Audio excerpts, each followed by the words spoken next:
میرے عزیز دوستوں اور بھائیوں، گزشتہ سفر میں یہاں جو گفتگو ہوئی تھی اس ضمن میں تقریب التہذیب کا موضوع اور تقریب التہذیب کی خصوصیت اور اہمیت پہ کچھ گفتگو ہوئی تھی۔ موقع نہیں تھا کہ کچھ اشکال سوال جواب کا سلسلہ ہوتا۔ اصل تو یہ ہے کہ اگر آپ نے مطالعہ کیا ہے اور لوگوں نے یعنی اس کتاب کے تعلق سے لوگوں میں جو تحفظات ہوں یا جو تاثرات ہوں وہ آپ تک پہنچے ہوں، اس کی روشنی میں اگر آپ کو کوئی سوال ہو تو آپ اپنے سوال کو رکھیں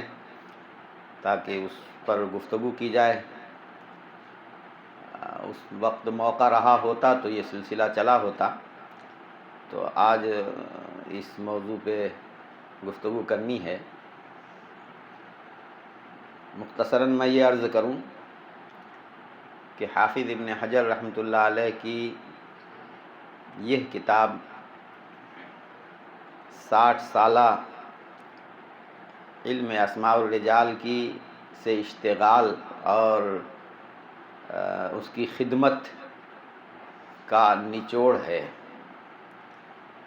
اور حافظ ابن حجر رحمۃ اللہ علیہ نے جس بھی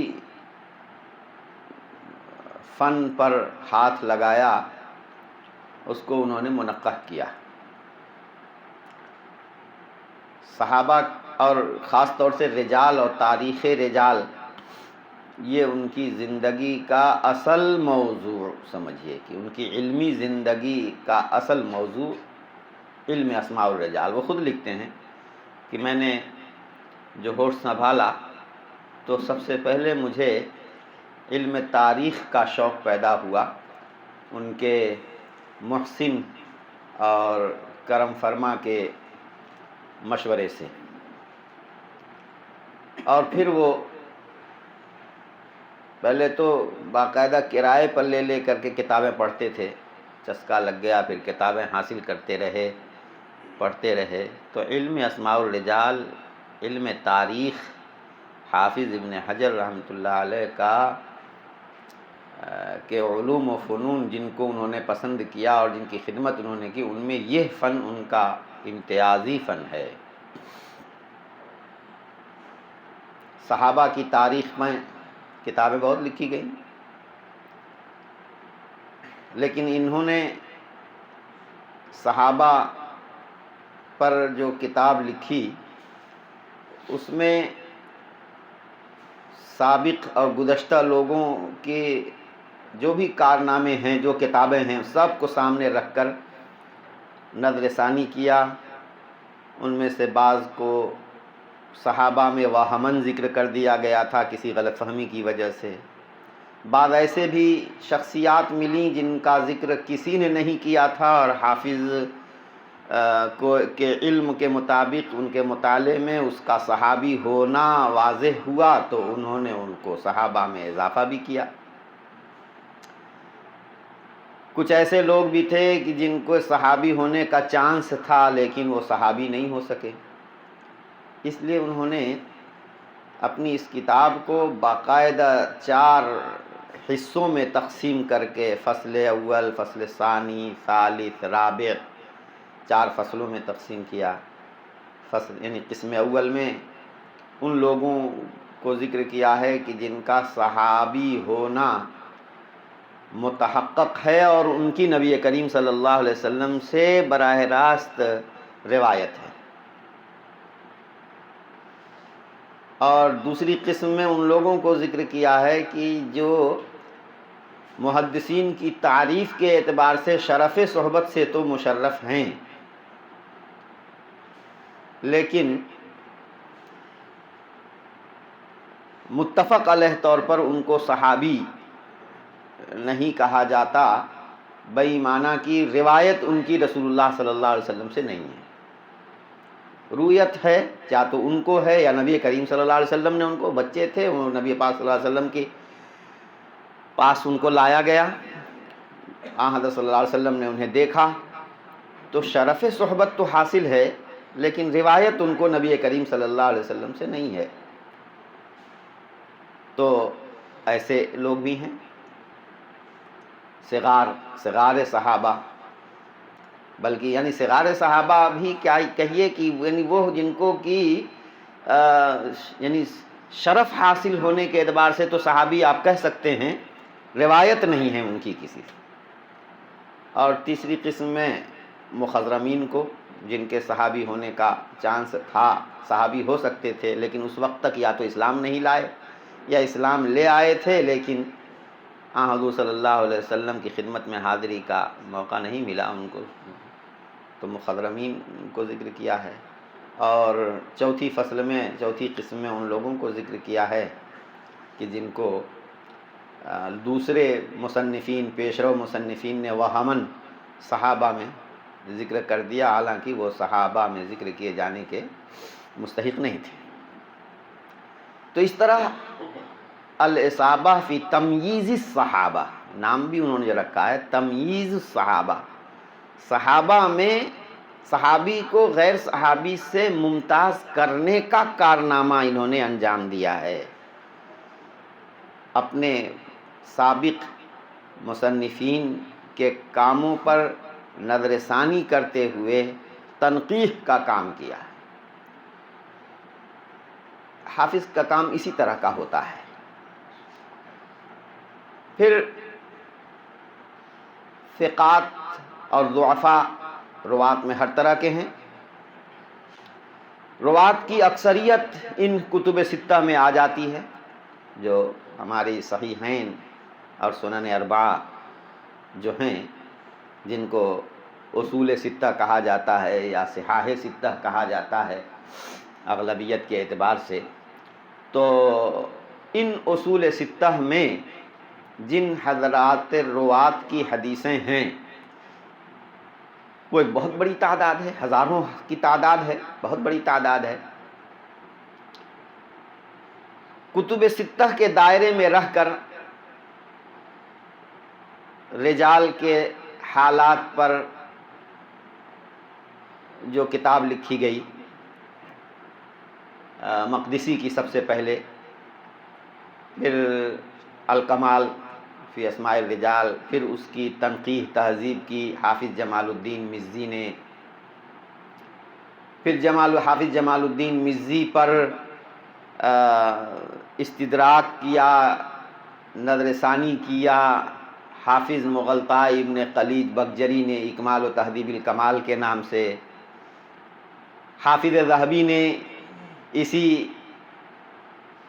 تہذیب الکمال پر نظر ثانی کی اور تنقیح کا کام کیا اور کچھ اضافات کیے، اس کا نام انہوں نے تذہیب و تہذیب الکمال رکھا۔ پھر حافظ ذہبی نے اس کو ملخص کیا، 2 تلخیص، بلکہ نام کے اعتبار سے 3 تلخیص کا بھی ذکر آتا ہے۔ تو ایک الکاشف ہے جس میں انہوں نے چونکہ اس سے پہلے الکمال میں اور تہذیب الکمال میں کتب ستہ کے رجال اور کتب ستہ کے مصنفین کی کچھ اور حدیث میں کتابیں ہیں، ان کے رجال بھی شامل تھے۔ حافظ ذہبی نے الکاشف میں صرف کتب ستہ کے رجال تک معاملے کو محدود رکھا اور ان کے مصنفین کی دیگر کتابوں کے رجال کو الگ کر دیا، اور تلخیص کا ایک خاص نہج انہوں نے اس میں اختیار کیا الکاشف کے نام سے، اور المقتضب کے نام سے بھی ہے ایک۔ تو یہ حافظ ذہبی کی الکاشف تھی۔ اسی طرح پھر اس تذہیب و تہذیب الکمال کی تلخیص بعد میں خزرجی نے کی، خلاصۃ و تذہیب تہذیب الکمال کے نام سے۔ حافظ ابن حجر رحمۃ اللہ علیہ کو حافظ ذہبی سے بہت مناسبت تھی اور بڑے متاثر بھی تھے، اور حافظ ذہبی کے حوالے سے انہوں نے ان کا حوالہ دے کر اللہ سے دعا بھی کی تھی، کعبہ کا پردہ پکڑ کے ملتزم پر زمزم پڑھ پیتے ہوئے کہ اللہ میرا حافظہ حافظ ذہبی جیسا کر دے۔ اللہ تبارک و تعالیٰ نے حافظ ذہبی جیسا کیا، بہرحال یہ اللہ کا فضل ہے، اللہ نے ایسا کام لے لیا کہ حافظ ان کے کارنامے حافظ ذہبی کے کارناموں پر فائق ہو گئے، اور یہ سمجھیے کہ علم اسماء الرجال میں ان کی جو خدمات ہیں وہ آخری لیول پر پہنچ کر بہت ہی منقح انداز کی وہ ہو گئی۔ اب دیکھو تذہیب و تہذیب الکمال کے ہوتے ہوئے حافظ ذہبی نے، حافظ ابن حجر نے تہذیب و تہذیب الکمال، جو تہذیب التہذیب کے نام سے جانی جاتی ہے، وہ لکھی۔ اب اس تہذیب التہذیب میں اور تذہیب و تہذیب الکمال میں کیا فرق ہے، آپ ان کا مقدمہ دیکھیں تو اس سے معلوم ہوگا، کتاب کو بھی دیکھیں گے تو آپ دیکھیں گے کہ وہی جو باتیں مزی نے ذکر کی ہیں وہ انہوں نے بھی ذکر کی ہیں، اور اگر کچھ بڑھا کہیں کچھ اضافہ کیا ہے تو سنین وفات اور سنین ولادت میں جو بات ہے اس میں دو ایک اور اقوال کا اضافہ کر دیا ہے۔ اور جرح و تعدیل کے ناحیہ سے، جو کہ اصل جرح و تعدیل ہی راوی کے سلسلے میں اصل جو جس مقصد کے لیے علم اسماء الرجال کا وجود ہوا ہے، وہ جرح و تعدیل کے اعتبار سے راوی کا صحیح مقام و مرتبہ کا جاننا۔ تو جرح و تعدیل کے ناحیے سے مزی پر کچھ خاص اضافہ حافظ ذہبی نے نہیں کیا ہے۔ حافظ ابن حجر رحمۃ اللہ علیہ نے اس تہذیب التہذیب میں اس پہلو سے خاص طور سے بہت توجہ دی، چنانچہ جتنا مواد تہذیب الکمال میں ہے راوی کے بارے میں، اس کو ملخص انداز میں جامعیت کے ساتھ لکھ دیتے ہیں، اور پھر قلت کہہ کر کے مزید جرح و تعدیل کے تعلق سے کچھ باتیں اور بڑھاتے ہیں۔ مثلا ابن حبان نے اپنے ثقات میں اس کو ذکر کیا ہے، یا بخاری نے، ابن ابی حاتم نے ذکر کیا ہے، سکوت اختیار کیا ہے، تو ذکرہ البخاری فی التاریخ وسکت عنہ، اس طرح کی بات،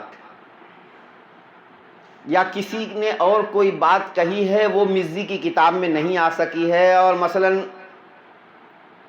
مغلطائی کی کتاب میں ہے زیادہ تر، کیونکہ جرح و تعدیل کے اعتبار سے حافظ مغلطائی ابن قلیج بکجری نے اضافہ کیا ہے، اور وہ حافظ کے سامنے ہے، تو وہاں جو زائد مواد ملتا ہے وہ لے لیتے ہیں حافظ صاحب۔ کبھی ان پر نقد کرنے کی ضرورت پیش آتی ہے تو نام بھی لیتے ہیں، اور جب نقد کرنے کی ضرورت نہیں پیش آتی تو بغیر نام لیے ہی جو بات انہوں نے کہی ہوتی ہے وہ نقل کر لیتے ہیں۔ تو تہذیب التہذیب میں جو کچھ جرح و تعدیل کے اعتبار سے مواد بڑھا ہوا ہے، وہ اکمال و تہذیب الکمال مغلطائی کی کتاب کی دین ہے، زیادہ تر اس سے وہ ماخوذ اور مقتبس ہے۔ لوگ کہتے ہیں کہ حنفیوں کا کارنامہ نہیں ہے، حنفی میں یہ جو ہے مغلطائی بہت زبردست شخصیت ہے۔ کسی کتاب کی مکمل شرح اگر ہو گئی ہوتی، مثلا اب انہوں نے ابن ماجہ کی شرح لکھنی شروع کی تھی اور مقدمہ کی شرح نہیں کی، شروع کیا کتاب الطہارہ سے، پھر کتاب الصلاح کے اندر ہی رہ گئے اور کتاب مکمل نہیں ہو سکی ہیں، تو ان کی کتاب مغلطائی ابن قلیج کی، اس کی شرح ابن ماجہ کی جو ہے وہ بڑی لاجواب کتاب ہے، مکمل ہو گئی ہوتی تو بہت عجیب و غریب کتاب تھی وہ۔ لیکن یہ اکمال و تہذیب الکمال یہ مطبوع ہے، چھپ گئی ہے اور بہت اچھی ہے، اور حافظ نے تہذیب التہذیب میں جو کچھ اضافہ کیا ہے وہ اسی کے اعتبار سے، اور پھر خود حافظ بھی زبردست مطالعہ ان کا ہے، نظر بڑی وسیع ہے، حافظہ بھی مضبوط ہے،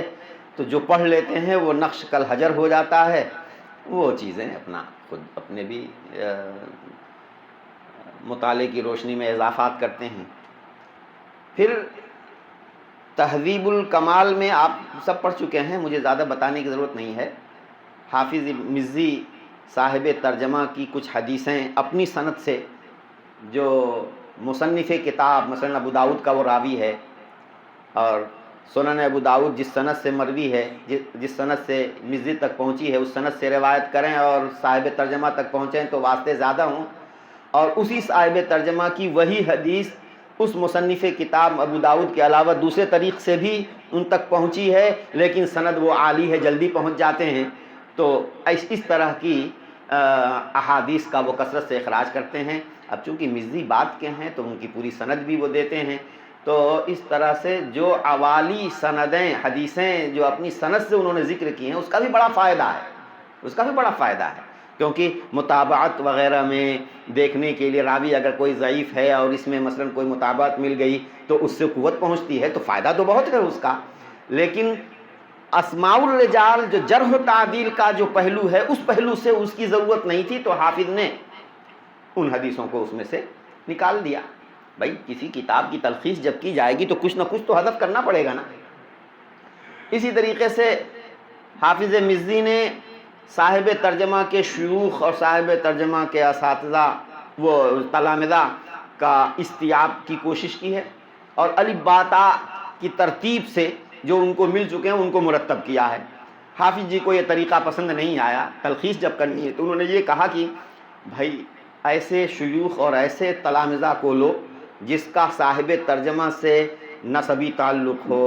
یا زیادہ خصوصی تعلق ہو، صحبت طول ملازمت کا، یا مثلاً وہ خود ذاتی طور پر اچھی امیج رکھنے والا ہو، مشہور ہو، تو اس طرح کے مشاہیر اور اچھی امیج والے یا صاحب ترجمہ سے نسبی تعلق کی بنیاد پر یا طول ملازمت کی بنیاد پر کوئی چیز ہے، اس طرح کے لوگوں کو لے لیا، اور باقی جو ذرا گمنام قسم کے ہیں جن کو زیادہ اہمیت حاصل نہیں ہے تو ان کو حذف کر دو۔ تلخیص میں تو یہی ہوتا ہے نا، کچھ نہ کچھ تو حذف کرنا پڑے گا۔ تو انہوں نے تلامذہ اور شیوخ میں سے بہتوں کو حذف کر دیا، لیکن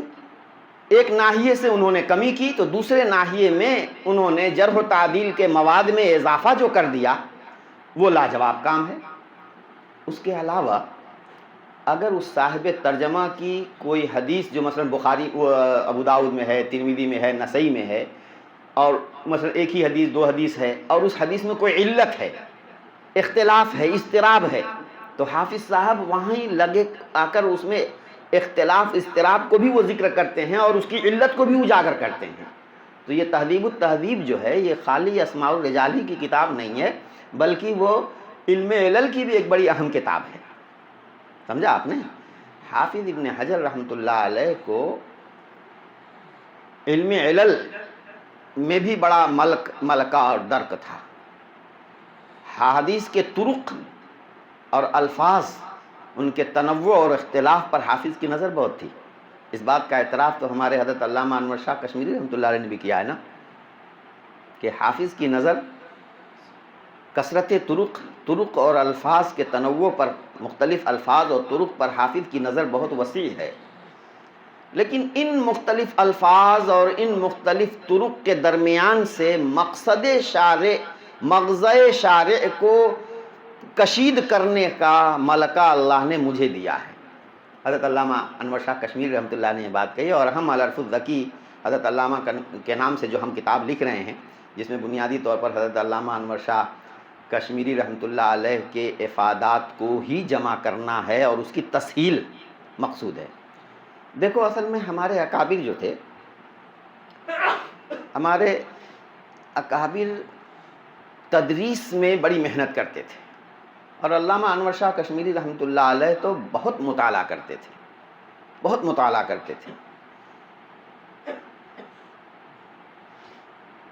مطالعہ کر کے اس کا حاصل مطالعہ اشارات کی شکل میں اپنے نسخے پر لکھا کرتے تھے۔ اب وہ چونکہ اشارات ہوتے ہیں، ان اشارات کو سمجھنا دوسرے لوگوں کے لیے بڑا مشکل ہے۔ علامہ شوق نیموی کی جو کتاب ہے، ظہیر حسن شوق نیموی کی جو کتاب ہے آثار السنن، اس آثار السنن کو لکھنے کے دوران علامہ کشمیری رحمۃ اللہ علیہ کے پاس وہ بھیجا کرتے تھے اور حضرت علامہ اس پر نظر کرتے تھے، اس پر استدراکات لکھتے تھے. ان استدراکات میں سے بہت کو مولانا نینوی نے لیا اور اس کے مطابق اصلاح کی، اور بہت سی الاتحاف کے نام سے وہ ہے، یعنی وہ نسخہ، اس نسخے پر خوب علامہ نے ان کے قلم سے بالکل بھرا ہوا ہے. اس کی فوٹو کاپی بھی مختلف مکتبات میں موجود ہے اور اس کی ای فائل بھی دستیاب ہے، لیکن اب تک کسی سے یہ نہیں ہو سکا کہ اس کو اچھی طرح پڑھ سکے اور اس کی جو مراجعات ہونی چاہیے اس کو جملہ مفیدہ کی شکل میں پیش کر سکے. یہ اب تک یہ کام نہیں ہو سکا. یہ ایک بڑا کام ہے، اور اللہ کرے کسی کو اللہ توفیق دے. اپنے وقت، ہر کام کا وقت اللہ کی طرف سے متعین ہوتا ہے. ممکن ہے کوئی اللہ کا بندہ اس بات کو انجام دے اس کام کو. تو علامہ کشمیری رحمۃ اللہ علیہ کا معاملہ ایسے ہی تھا. تو اشارات میں وہ چیز کہتے تھے، تقریر میں بھی، سبق کی تقریر میں پوری بات تفصیل تو نہیں کی جا سکتی، اور بات کی طرف اشارہ کرتے تھے. مواقیت کے تعلق سے مثال کے بیچ میں ایک بات آ گئی تو میں کہہ دوں کہ جیسے من ادرک رکعتم من الصلاۃ قبل ان تطلع الشمس، من ادرک رکعتم من الفجر قبل ان تطلع الشمس فقد ادرک الفجر، ومن ادرک رکعتم من العصر قبل ان تغرب الشمس فقد ادرک العصر. یہ حدیث ہے حضرت ابو ہریرہ رضی اللہ تعالیٰ عنہ کی. عام طور سے محدثین، شراح، سبھی لوگ اس کو فجر اور عصر کی نماز کے تعلق سے اس کو، جیسا کہ صریح الفاظ ہیں، اسی پر محمول کرتے ہیں. اور پھر اس کی تشریح میں حنفیہ کے خاص طور سے پریشانی ہوتی ہے کہ یہ کیا بات ہوئی کہ اگر، پھر وہ کہتے ہیں حنفیہ کا مسلک ہے کہ صاحب اگر فجر میں درمیان میں سورج نکل آیا تو نماز ہی اس کی فاسد ہو جائے گی، فرض اس کا ختم ہو جائے گا اور ذمہ فارغ نہیں ہوگا. اور عصر کی نماز پڑھ رہا تھا اور درمیان میں سورج نکل آیا، وہ سورج ڈوب گیا اور پھر باقی جو ہے اس نے پوری کی تو اس کی عصر کی نماز ہو جائے گی. تو ہمارے اوپر ایک بڑا اعتراض ہے کہ یہ حنفیہ اپنے قیاس کے ذریعے سے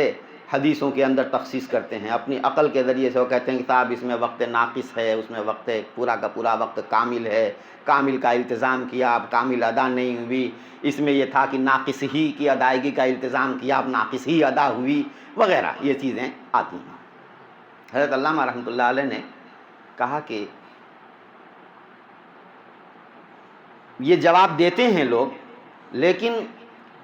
یہ جواب آدھا تیتر آدھا بٹیر، ایک ہی حدیث کے ایک جز کو ماننا ایک جز کو نہ ماننا،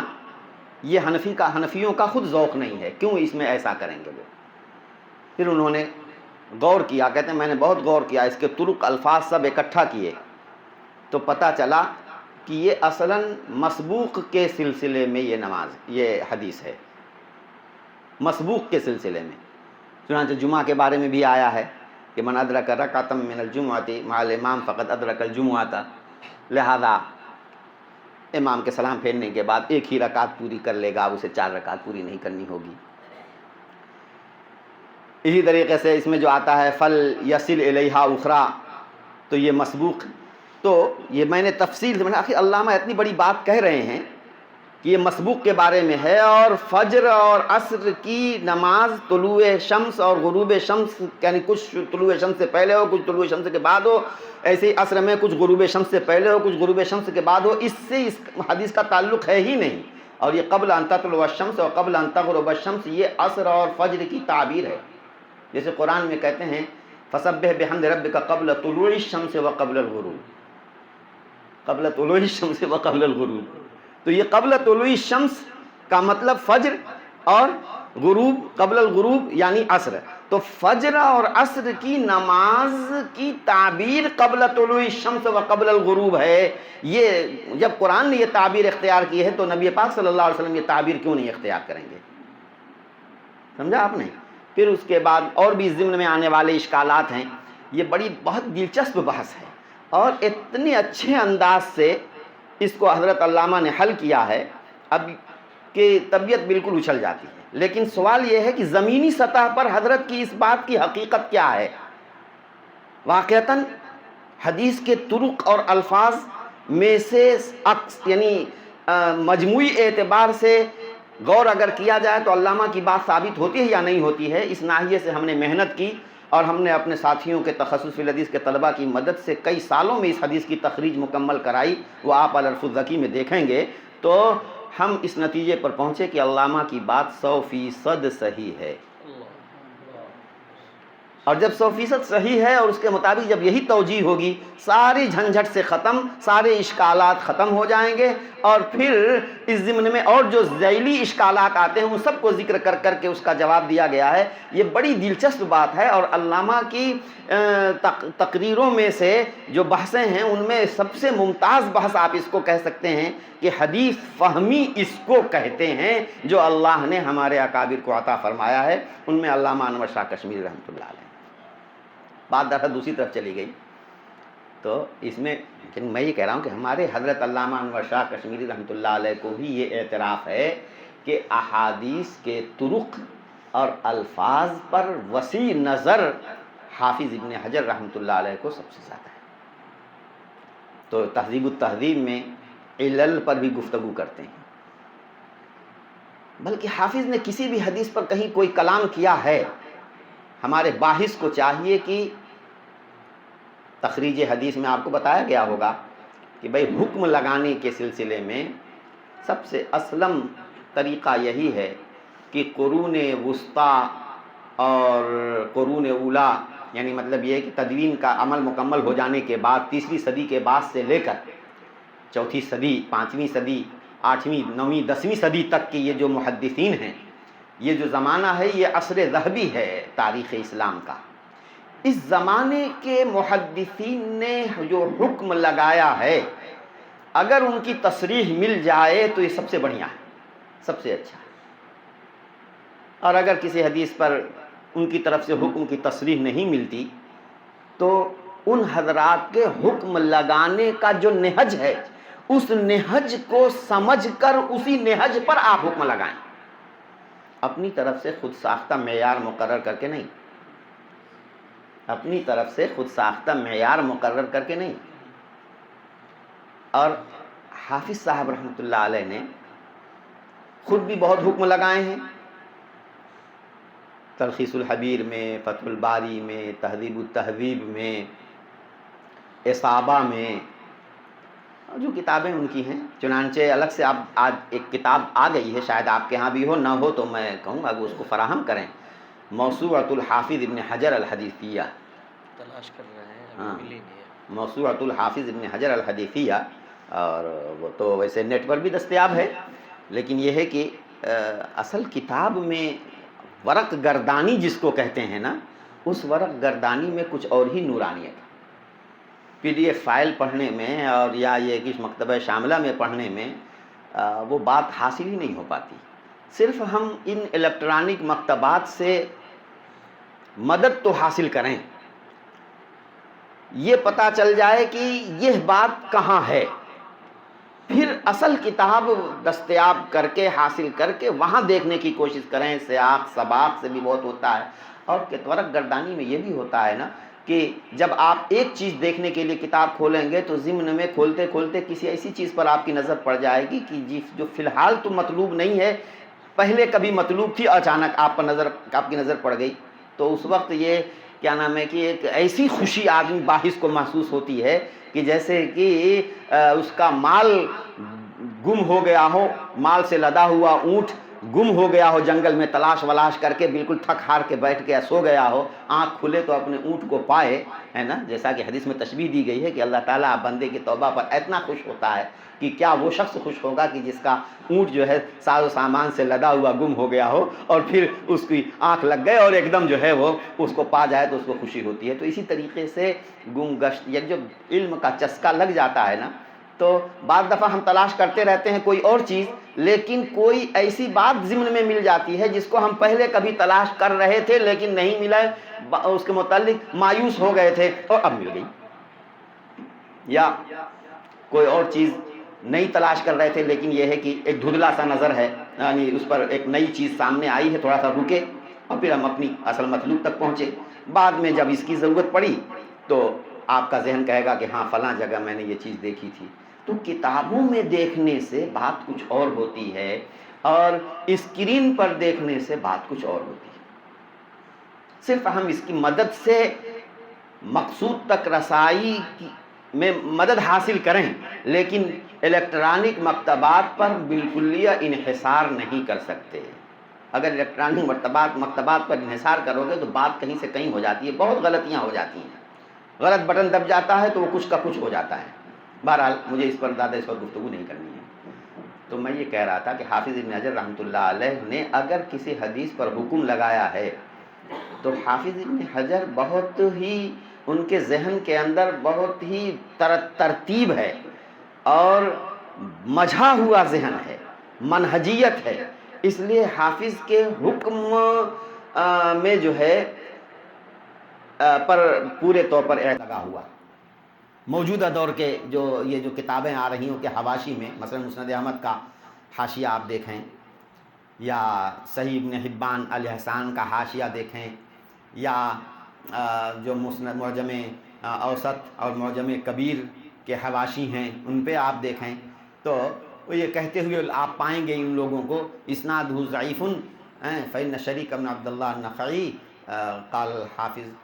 صدوق لہ اوہام کثیرہ صدوق یخطئ، اس طریقے کے الفاظ. تو یہ چیزیں ان کے ہاں. حالانکہ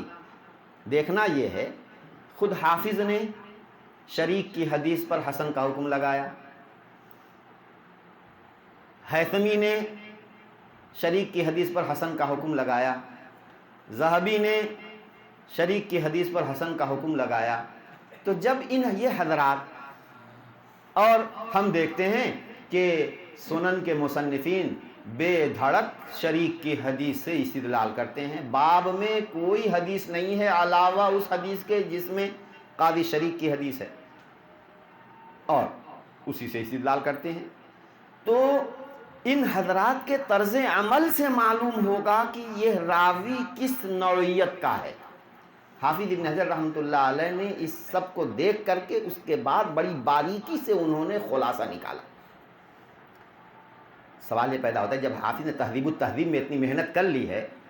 اور خلاصے کے طور پر الکاشف بھی موجود ہے، اس کے باوجود انہوں نے تقریب التہذیب کیوں لکھی؟ سوچنے کی بات ہے. ضرور ان کو کوئی ضرورت، عام باحثین کی کوئی ضرورت پیش نظر تھی، غلط فہمی کے امکانات ان کے سامنے تھے، جن امکانات کو بند کرنا چاہتے تھے. اس لیے انہوں نے باقاعدہ ان کے شاگردوں نے کہا کہ حضرت تلخیص کر دیجئے، ناموں کو الگ کر دیجئے. تو انہوں نے کہا خالی ناموں کو الگ کر دوں گا تو میں کیسے، تم کو فائدہ کیا ہوگا؟ پھر غور کرتے رہے تو انہوں نے کہا کہ میں اس کی تلخیص کروں گا اس طرح سے کہ جو خوبی تم نے بیان کی تھی وہ بھی آ جائے، وزیادہ اور مزید وہ ایک مرتب اور منقح انداز کا کام ہو جائے. چنانچہ انہوں نے بہت غور و فکر کر کے، پورا مواد مستحضر ہے، کس طرح کے راوی کی حدیث پر کیا حکم لگتا ہے یہ ان کے سامنے ہے. تو حافظ صاحب نے ایک جدت اختیار کی، ایک باقاعدہ اصطلاح بنائی. تقریب التہذیب میں ایک کثیر، یعنی یہ دیکھ لیجئے کہ 12 جلدوں کی کتاب کو ایک جلد میں سمیٹنا ہے، اور اس میں اس طرح سے بھی کمال کر دیا حافظ صاحب نے کہ راوی، اس کے باپ کا نام، دادا کا نام، مشہور نسب، مشہور کنیت، اور اس میں اگر کسی لفظ کے غلط پڑھنے کا خطرہ ہو تو اس کو ضبط بالحرف، پھر اس کے بعد اس کا زمانی طبقہ، اس کی تحدید، جرح و تعدیل کے اعتبار سے اس کا کیا مقام ہونا چاہیے، اس کی تلخیص، اس کا مناسب، یہ سب چیزیں انہوں نے سمیٹ دی. اس میں جو چیز حافظ ابن حجر رحمۃ اللہ علیہ نے انجام دی ہے، شیخ محمد عوامہ رحمۃ اللہ علیہ، شیخ محمد عوامہ حفظہ اللہ نے تقریب التہذیب جیسے کاشف کی خدمت کی، تقریب التہذیب کی خدمت کی، اور کاشف کے سلسلے میں وہ کچھ زیادہ خوشگمان ہیں، اور تقریب التہذیب چونکہ بہت مضغوط ہے، یعنی مطلب اس میں زیادہ باریکی ملحوظ رکھی گئی ہے، یا یہ ہے کہ حافظ شیخ کو تقریب التہذیب کے سمجھنے کے لیے اتنا موقع نہیں ملا. الغرض انہوں نے تعارف کراتے ہوئے کتاب کا جو مقدمہ لکھا ہے، بڑا شاندار مقدمہ ہے. اس میں جرح و تعدیل کا جو پہلو، جانب الجرح و تعدیل کے عنوان سے ایک مستقل انہوں نے فصل قائم کر کے جرح و تعدیل کے پہلو سے اس میں انہوں نے ایک خاص بات جو وہ کہتے ہیں اور بار بار دہراتے ہیں، اور صحیح بھی ہے وہ اتنی حد تک، کہ اس میں حافظ نے عام جرح و تعدیل کے علماء سے ہٹ کر کچھ مخصوص اصطلاحات قائم کی. یہ بالکل ٹھیک ہے. سوال یہ ہے کہ ان مخصوص اصطلاحات کے قائم کرنے کی ضرورت کیوں پڑی؟ سابق اصطلاحات پر اگر چلتے تو پھر کتاب ہی لکھنے کی کیا ضرورت تھی؟ سابق اصطلاحات کو سامنے رکھ کر کے کتابیں تو لکھی ہی جا چکی ہیں. جب کوئی آدمی کسی وسیع کو، کسی سمندر کو کوزے میں سمیٹنا چاہتا ہے تو اس کے لیے اسے کچھ اصطلاحات بنانی پڑیں گی اور اس میں اس کو سمیٹنا پڑتا ہے، تنقیح کرنی پڑتی. اس کے لیے انہوں نے بڑا عظیم کارنامہ انجام دیا. انہوں نے کہا کہ دیکھو، جرح و تعدیل کے اعتبار سے 12 مراتب قائم کیے. ایک تو صحابہ کے بارے میں خود وہ کہتے ہیں کہ بھائی وہ تو تعدیل الہی کے ذریعے سے معدل ہیں، صرف شرف اور فضیلت کی وجہ سے میں ان کو مرتبہ اولیٰ پہ رکھتا ہوں. اور جو جرح و تعدیل کے اعتبار سے، انسانوں کی جرح و تعدیل کے اعتبار سے جو مراتب درجہ بندی ہوگی وہ تو گویا 11 ہی مراتب ہیں. نمبر 1 وہ لوگ جن کو لوگ اوثق الناس، ثقۃ تاکید کے الفاظ کے ساتھ ان کی توثیق جن کی گئی ہے. ان میں عموماً یہ وہ لوگ ہوتے ہیں کہ جو ائمہ اور مقتدا کی حیثیت رکھتے ہیں، اور راویوں پر اگر تبصرہ کر دیں تو ان کے تبصرے کو وزن دیا جاتا ہے. وہ ضرور نہیں کہ سب جرح و تعدیل کے امام ہوں، لیکن سب اپنی جگہ پر اونچی سطح کے لوگ ہیں. جو اصحاب التزکیہ کا جو مقام ہوتا ہے اس مقام پر وہ لوگ فائز ہیں. اس کے بعد دوسرا مرتبہ یعنی تیسرا، ان راویوں کے لیے انہوں نے رکھا ہے جن کی توثیق پر سبھی لوگ متفق ہوں، جن کو ثقہ کہنے پر سبھی لوگ متفق ہوں. پھر اس کے بعد انہوں نے چوتھا مرتبہ، جو حقیقت میں تیسرا ہے، کیونکہ چوتھا رابعہ جو ہے، کیونکہ انہوں نے رابعہ ہی کا عنوان دیا ہے، اس لیے ہم اسی طرح سمجھتے ہیں. رابعہ میں ان لوگوں کو لیا ہے، ان راویوں کو کہ جو ائمہ جرح و تعدیل کے درمیان فقہ ہیں، تقریباً فقہ ہیں. تقریباً فقہ ہیں کا مطلب یہ ہے کہ ان کی توثیق پر اتفاق، تقریباً اتفاق سا ہے. کیونکہ اکا دکا نے اگر کچھ کلام کیا بھی ہے تو اس اکثریت کے مقابلے میں اس کے کلام کا اعتبار لوگوں نے نہیں کیا ہے. اگر کسی نے کلام ایسا کیا ہو کہ اس کے کلام کا سرے سے اعتبار ہی نہیں ہے، مثلا وہ خود مجروح ہے،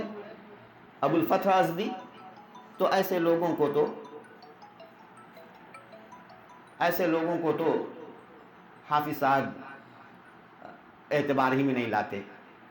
چنانچہ فقۃ ضعفہ الازدی بلا حجہ، تکلم فیہ الازدی بلا حجہ، اس طریقے کی بات کر دیتے ہیں، وہ فقہ ہی.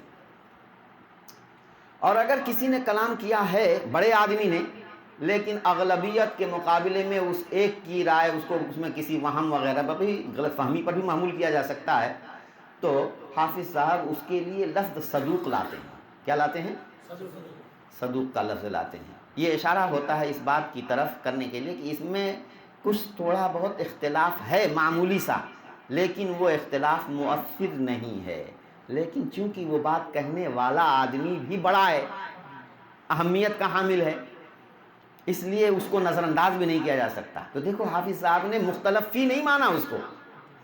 شبہ المتفق علی توثیق ہی قرار دے کر اس کو فقہ کا لفظ نہ دے کر صدوق کا لفظ لے آتے ہیں. صدوق بھی گویا پہلے زمانے سے فقہ ہی کے مرادی بولا جاتا رہا ہے، تو اس کے لیے صدوق کا لفظ بولتے ہیں. اب یہ یہاں پہ آ کر کے بعض لوگوں کو غلط فہمی ہوتی ہے، کیونکہ وہ کہتے ہیں کہ صدوق کا مطلب، چونکہ اصول جرح و تعدیل وہ اصول حدیث کی کتابوں میں صدوق کے لفظ کے بارے میں کچھ ایسی بات آئی ہوئی ہے کہ جس سے یہ سمجھ میں آتا ہے کہ صدوق ایسے آدمی کو کہتے ہیں جو سچا ہوتا ہے لیکن ضابط نہیں ہوتا، ضبط کے پہلو کو اس میں نظر انداز کر دیا گیا ہے، تو گویا کہ وہ حسن درجے کا ہے وہ اتفاق سے۔ حالانکہ صدوق شروع سے ثقہ کے مرادف بولا جاتا رہا ہے، صدوق کا لفظ شروع سے ثقہ کے مرادف بولا جاتا رہا ہے۔ ہم نے جو الدر المنضد کے مقدمے میں اس کی کی ہے، اور سب سے اصلاً یہ در حقیقت ولید ابن حسن عانی رحمہ اللہ نے بڑی باریکی سے پڑھا ہے اس کتاب کو، یہ پوری فضیلت اور عجیب و غریب کارنامہ، جیسے حافظ ابن حجر رحمۃ اللہ علیہ کی یہ تصنیف ایک عجوبہ ہے، اسی طرح سے اس تصنیف کو سمجھنے کا کام بھی اللہ نے اس ولید عانی سے لیا ہے، اور ان کی یہ کتاب منہج و دراست الاسانید بھی ایک عجوبہ ہے۔ ایک کتاب کے تعلق سے غلط فہمیاں اور شکوک اور اعتراضات بہت سارے جو تھے وہ اس کتاب سے حل ہو جا رہے ہیں، اور کتاب کی صحیح کی قدر و قیمت اور حافظ کے مقام و مرتبے کے اعتبار سے اس کی صحیح قدر و قیمت ذہن کے اندر آ جاتی ہے۔ تو آپ وہاں دیکھیں گے اس کے بعد حافظ صاحب نے 5واں نمبر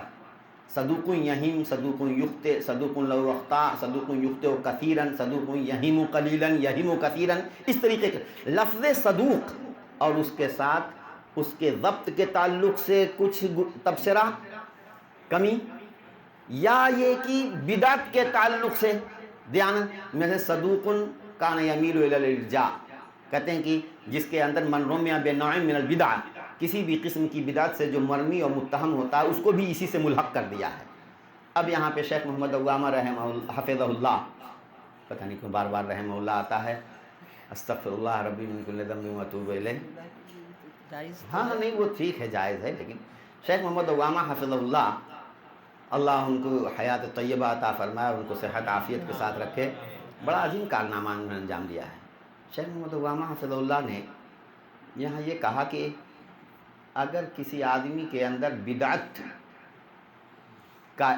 کے اعتبار سے نقد کیا گیا ہو تو آپ اس کا درجہ گھٹا دیتے ہو، کیا فرماتے ہیں؟ اگر کوئی فقہ ہو متفق علیہ اور اس میں کسی قسم کی بدعت ہو تو کیا اس کا بھی درجہ گھٹا دو گے؟ یہ ایک سوال انہوں نے رکھا، سمجھا آپ نے؟ جی۔ لیکن وہاں جب آپ پڑھیں گے تو ہم نے اس کا جواب بھی لکھا ہے کہ اصل میں یہ مرتبہ خامسہ ان لوگوں کے لیے ہے جو مختلف فی ہیں، ان لوگوں کے لیے ہے جو کہ اب وہ مختلف فی ہونے کی وجہ جو بھی ہو، یا تو یہ وجہ ہے کہ بعض لوگ اس کی توثیق کرتے ہیں، بعض لوگ اس کی تضعیف کرتے ہیں، اس بنیاد پر وہ مختلف فی ہے، یا بعض لوگ اس کی تضعیف کرتے ہیں یعنی سوء حفظ کی بنیاد پر، یا بعض لوگ اس کی تضعیف کرتے ہوں بدعت کی بنیاد پر۔ کس کی بنیاد پر؟ محض بدعت کی وجہ سے نہیں، اس بدعت کی بنیاد پر لوگوں کے درمیان وہ مختلف فی بن گیا ہے۔ بعض لوگ اس کی بدعت کی وجہ سے وحشت کرتے ہیں اور اس کی حدیث چھوڑتے ہیں، اور بعض لوگ دیکھتے ہیں کہ نہیں کوئی بات نہیں ہے، فی نفسہ ہی تو آدمی ٹھیک ہے، بدعت جو ہے اس کی ایسی نہیں ہے کہ اس کی وجہ سے اس کی حدیث ترک کی جائے۔ تو جب راوی بدعت کی وجہ سے مختلف فی ہو جائے تب اس درجے میں رکھیں گے، اور اگر بدعت کی وجہ سے مختلف فی نہیں ہوا، بدعت کی وجہ سے وہ مختلف فی نہیں ہوا، تو پھر اس کو وہیں پہ رہنے دیتے ہیں اپنی جگہ پر۔ اگر درجہ اترے گا بھی تو اتر کر صدوق ہی تو ہوگا، اور صدوق ہو کر کے بھی یعنی صدوق ان کے ہاں شبہ المتفق علی توثیقی ہے، اور شبہ المتفق علی توثیقی کی حدیث بھی کیا ہوتی ہے؟ صحیح ہوتی ہے۔ شبہ المتفق علی توثیقی بھی کی حدیث کیا ہوتی ہے؟ صحیح ہوتی ہے، تو درجہ گھٹانے سے بھی کوئی زیادہ اثر نہیں پڑے گا۔ ہاں البتہ اتنی بدعت ہے کہ اس کی وجہ سے وہ راوی مختلف فیہ بن گیا، تو اب مختلف فیہ ہو جانے کی وجہ سے اس کا جو درجہ گھٹے گا تو حدیث اس کی حسن بنے گی، کیونکہ مختلف فیہ کی حدیث حسن ہوا کرتی ہے، مختلف فیہ کی حدیث ہاں۔ تو اس میں جن لوگوں کو رکھا ہے، چاہے وہ صدوق یہیم ہوں، صدوق یخطئ ہوں، صدوق لہ اوہام ہوں، اچھا یہ بھی تو آپ کو معلوم ہے کہ سب مختلف فی ہو کر سب ایک درجے میں نہیں، متفق علیہ ہو کر سب ایک درجے میں نہیں۔ بھائی صحیح کے روات، جیسا کہ آپ نے شرح نخبہ میں دیکھا کہ حافظ ابن حجر رحمۃ اللہ علیہ نے صحیح سندوں کے 3 کیٹیگری پیش کی، صحیح سندوں کی 3 کیٹیگری پیش کی ہے، لیکن وہ سب صحیح ہیں۔ اسی طریقے سے حسن کی بھی 3 یا 3 سے زیادہ، یہ تو کہتے ہیں نا کہ بھائی مختلف فی یعنی حسن کے رجال، مثال کے طور پر ایک محمد ابن اسحاق ہیں یا محمد ابن عمرو ابن علقمہ ہیں، حسن کے راوی ہیں، اور ایک حجاج ابن ارطاط ہیں، وہ بھی حسن کے راوی ہیں، لیکن آپ دونوں کے حال کو دیکھ لیجئے، محمد ابن عمرو ابن علقمہ میں اور حجاج ابن ارطاط میں مجموعی اعتبار سے بہت فرق ہے۔ تو جیسے صحیح کے روات مختلف المراتب ہیں، ایسے ہی حسن کے روات بھی مختلف المراتب ہیں۔ اب اگر راوی جب تک مختلف فی ہے تب تک تو وہ حسن کے درجے میں ہے، اور اگر اختلاف اتنا بڑھ گیا کہ اس کا جانب تضعیف راجح ہو گیا، جانب تضعیف راجح ہو گیا، تو پھر حافظ صاحب اس کا درجہ وہاں سے پھر نیچے اتار دیتے ہیں اور اس کا خلاصہ نکالتے ہیں ضعیف سے۔ تو ضعیف کا مطلب یہ نہیں ہوا کہ بہت کمزور ہے، ضعیف کا مطلب یہ ہے کہ وہ مختلف فیہ تھا، لیکن اکثریت یا مضبوط قسم کے لوگ، مہان قسم کے لوگوں نے اس کو ضعیف کہا ہے، اس کا جانب ضعف راجح ہو گیا ہے، اس لیے حافظ صاحب نے اس کا خلاصہ ضعیف سے نکالا ہے۔ لہذا ہو سکتا ہے کہ بعض لوگوں کے نزدیک وہ راوی حسن کا بھی ہو، یعنی مطلب اس کی حدیث پر وہ لوگ حسن کا حکم لگاتے ہوں، یا مثلا ابواب آداب میں حسن کا حکم لگاتے ہوں، احکام کی کوئی حدیث ہو تو ضعیف کا حکم لگاتے ہوں۔ سمجھا آپ نے؟ تو ایسا ہو سکتا ہے، تو یہ ایک اجتہادی کارنامہ ہے۔ اچھا صاحب، ضعیف کے بعد ضعیف اور صدوق یہیم صدوق یخطئ کے درمیان ایک مرتبہ اور 2 مرتبے اور ہیں، وہ کیا ہیں؟ مقبول اور لین الحدیث کا سادسہ۔ بہت سے راویوں کو حافظ صاحب کہتے ہیں مقبول، یا حافظ صاحب کہتے ہیں لین الحدیث۔ یہ ایک عظیم کارنامہ ہے حافظ کا، جدید اصطلاح ہے، اور اس میں حافظ صاحب نے جانتے ہو کیا کیا ہے؟ ہم کو، تم کو، تمام باحثین کو سمندر میں لہروں میں ہچکولے کھانے اور ساحل سے ہمکنار نہ ہونے کی پوزیشن میں تھے، انہوں نے ہم کو، تم کو ایک ایسا، یعنی ایک جو ہم خود تلاش کرتے تو پتہ نہیں کہاں کس نتیجے پر پہنچتے، انہوں نے اپنا کام انجام دے کر کے یہ ہمارے، یعنی ہم کو غلطی سے بچایا اور مشکل آسان کر دی۔ اس میں در حقیقت کیا ہے؟ شیخ محمد عوامہ حفظہ اللہ کا جو سب سے بڑا نقد ہے وہ اسی مقبول اور لین الحدیث پر ہے۔ اچھا، حافظ صاحب نے جو تعبیر اختیار کی ہے، اس تعبیر کے سمجھنے میں غلطی ہوئی ہے۔ وہ یہ کہتے ہیں کہ بھائی ایسا راوی کہ جس میں کوئی ایسی بات ثابت نہ ہو جو کہ موجب ترک ہو، اور قلیل الحدیث ہو، ایسا راوی کہ جو قلیل الحدیث ہو، وَلَمْ يَثْبُتْ فِيهِ مَا يُتْرَكُ حَدِيثُهُ مِنْ أَجْلِهِ، اور اس میں کوئی ایسی بات ثابت نہ ہو جس کی وجہ سے اس کی حدیث چھوڑی جائے، پھر فَمَقْبُولٌ حَيْثُ يُتَابَعْ وَإِلَّا فَلَيِّنُ الْحَدِيث، جہاں اس کی مطابقت کی جائے تو وہ مقبول، ورنہ لین الحدیث۔ یہ تعبیر انہوں نے اختیار کی ہے۔ اب اس کی تفصیل کرتے ہوئے شیخ محمد عوامہ حفظہ اللہ یہ فرماتے ہیں کہ اس میں بہت مواخذات ہیں، بڑے تحفظات ہیں۔ ایک تو یہ کہ صاحب لم یثبت فیہ ما یترک حدیثہ من اجلہ، کہ اس کے بارے میں کوئی ایسی بات ثابت نہ ہو جس کی وجہ سے اس کی حدیث چھوڑی جائے، تو اس کا کیا مطلب ہے؟ اس کا مطلب یہ ہوا کہ اس کے اندر جرح ہو، کچھ جرح ہو، لیکن وہ جرح ثابت نہ ہو،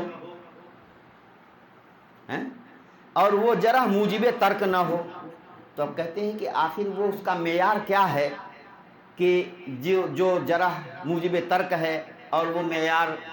اور وہ کون سی جرح ہے جو موجب ترک نہیں ہے؟ ایک تو یہ پہلو تشنا ہے، دوسرے یہ پہلو ہے کہ ثبوت سے کیا مراد ہے؟ دو عینی گواہ موجود نہ ہوں یہ مراد ہے،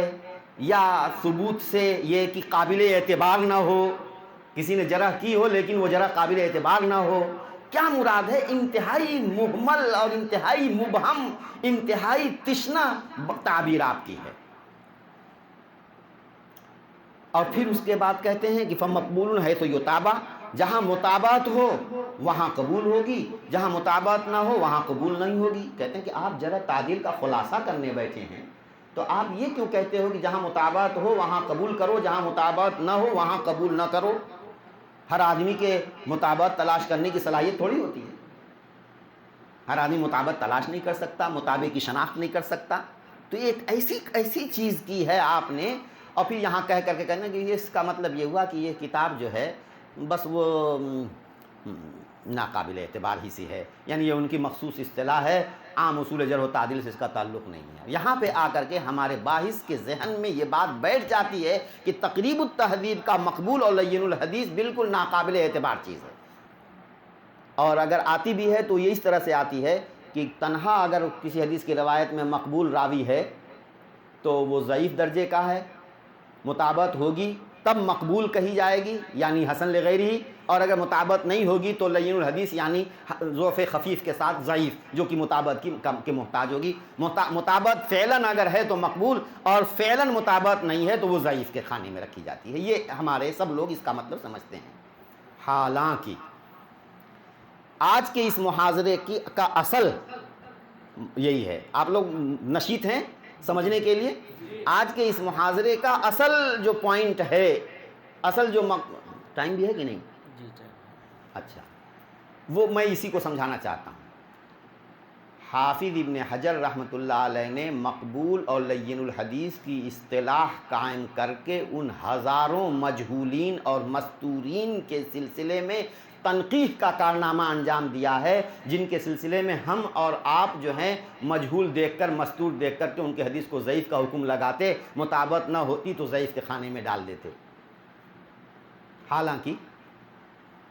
وہ مجہول ہونے کے باوجود، مستور ہونے کے باوجود، وہ ان کو کچھ نہ کچھ ایسا امتیاز اور ایسی قوت حاصل ہو گئی ہے جس کی وجہ سے وہ حسن کے زمرے میں آ جا رہے ہیں، حسن کے زمرے میں آ جاتے ہیں۔ اب سوال یہ ہے کہ یہ سب کے بس کی بات تو نہیں ہے، اس کے لیے حافظ نے خود میدان میں اتر کر کے، اور جو مجہولین مستورین تھے ان سب میں جس کو دیکھا کہ یہ